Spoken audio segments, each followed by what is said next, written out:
Part 3. So just today I was walking around minding my own business when I came across a dog turd. And then I remembered something.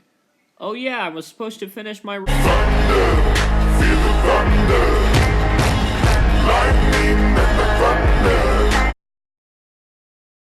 Number 4, the comedy. How do I put this gently? The humor in this film feels like it was written by a 2-year-old. And it's placed in the worst spots. What do I mean by this? Well, every emotional moment in the film is undercut with a lame joke. Everything's gonna be alright now. I got this. You wanted to know who I am? What the hell are you talking about? You'll see!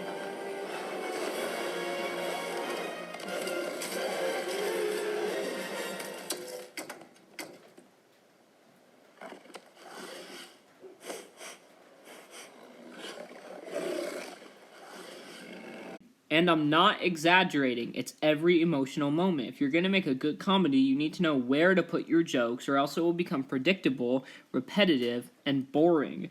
Look at this scene, for example. Asgard has been destroyed. They don't know where to go or what to do. And what happens? The damage is not too bad. As long as the foundations are still strong, we can rebuild this place. It will become a haven for all peoples and aliens of the universe.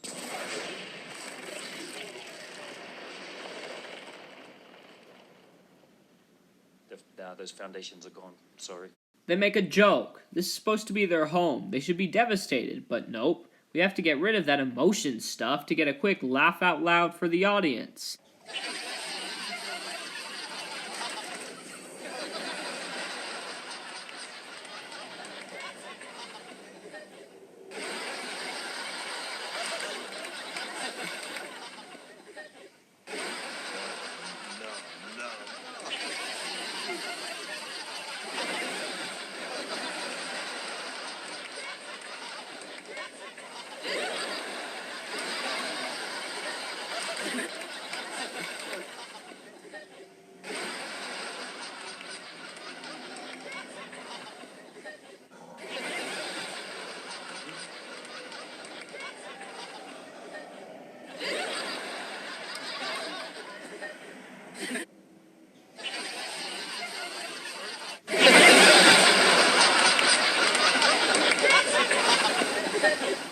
A perfect example of a good comedy would be the film Groundhog Day, starring Bill Murray. Just watch this.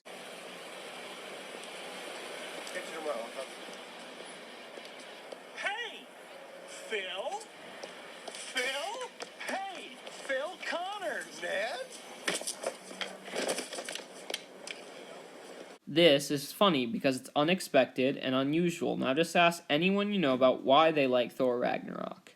It's probably something like, it was so funny, or it was so cool. Well, I hate to be a turd, yet again, but that doesn't make a film any better. These are just aspects that people enjoy about it. They don't actually have anything to do with the movie itself. To make a comedy, you do not need good plot, story, or even characters. All that matters is that it actually makes you laugh. But if it doesn't do that, then it has failed, even if it does have these things. If it isn't funny, then it has failed as a comedy. Number 5, retcons/disregardings of the MCU. There are several scenes or plot points in this film that completely ignore previous films in more ways than I can count, but because there is so many, I shorten it down to the main 5. Killing the Warriors 3.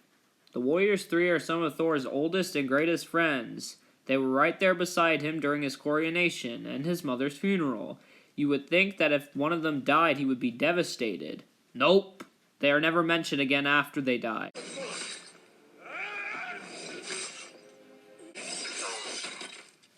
They all die in only about 1 minute of screen time. I'm not making this up. They're just hanging out, and then they just die. The Warriors 3, the greatest warriors in all of Asgard, just die by some flying knives. Are you freaking kidding me? Wait, where did Lady Sif getting rid of Jane and friends? Now let me get something straight. I was not a huge fan of the previous Thor characters, but I respect what they are there for, which is to humanize Thor and make him more relatable. If you want to make an excuse as to why they aren't there... She didn't dump me, I dumped her. Then why not make Jane die, or do what they did in Age of Ultron? So I'm not even sure what country Jane's in. Her work in the Convergence has made her the world's foremost astronomer. But you don't just have a throwaway gag explaining why. Not only that, but it's out of character. The entire reason he gave up the throne is because he cared about Jane. It makes no freaking sense as to why he would. Don't tell. Oh my gosh, this movie's so stupid! Ruining the Loki twist of the second film. In the second Thor film, you all seem to forget about. Loki dies a heroic death. This would have been the perfect end for his character, by the way. And then it is later revealed that he is alive and is now disguised as Odin, therefore making him the king. Why, you ask? I have no idea. It's never explained. Why he wants to take over at all in Ragnarok is because he's acting like a doofus despite fooling Thor in the previous films. Was this planned? What was the point of this movie? Why am I sitting here? What does anything mean anymore? Ruining the entire story of the first film. The story of the first movie is about Thor becoming a cocky, war-crazed jerk who gets banished for not being worthy and must learn to humble himself in order to earn his worthiness back. Now watch this scene. I now take from you your power. In the name of my father and his father before. I own it, all father. Cast you out!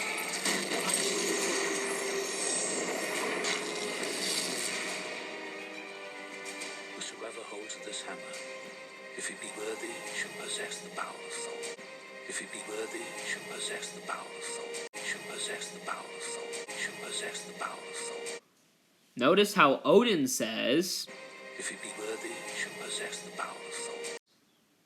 and what does he take from him? I now take from you your power.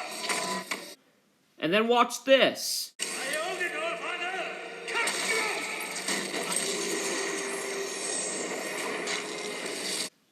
He shoots lightning at him. What's wrong, you ask? Well, now watch this clip from Ragnarok. That hammer was to help you control your power, to focus it. It's never your source of strength. His power came from his hammer, as he said here. Whosoever holds this hammer, if he be worthy, shall possess the bowl of Thor. But in this movie, he says otherwise. Why? Because the writers ran into a problem when they realized they didn't know how to give him powers. But none of that matters, because in Infinity War he builds a hammer despite Ragnarok saying he doesn't need it. And I'm getting a new hammer, don't forget. So why break his hammer? Why? Give me a reason. You can't. Because there isn't one. Claiming that they're gods now, thus retconning the plot of Thor, the Avengers, and Thor the Dark World. In the first two Thor movies, it is made clear that Asgardians are not gods but aliens that the Norse people worship as their gods. Once, mankind accepted a simple truth. That they were not alone in this universe.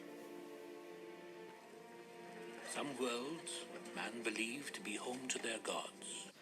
In fact, the entire reason Loki was captured in the Avengers was because he was pretending to be a god. I went down to Midgard to rule the people of Earth as a benevolent god. Just like you. We are not gods. We're born, we live, we die. Just as humans do. They even make fun of him. I am a god, you dull creature, and I will not be bullied by that. Puny god. These guys come from legend. They're basically gods. There's only one god, man. And I'm pretty sure he doesn't dress like that. Heck, even the director said so. They're aliens, mate. Look at them. They're aliens. They're space aliens. They're space Vikings.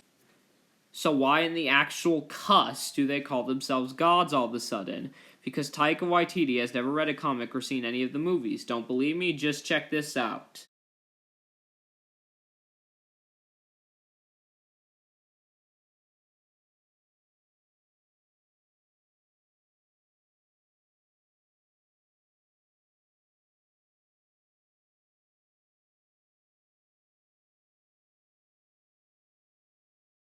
He's basically saying the actors didn't care and they just made their own stuff up. That is not directing with a vision. That is just winging it with no real plan in mind.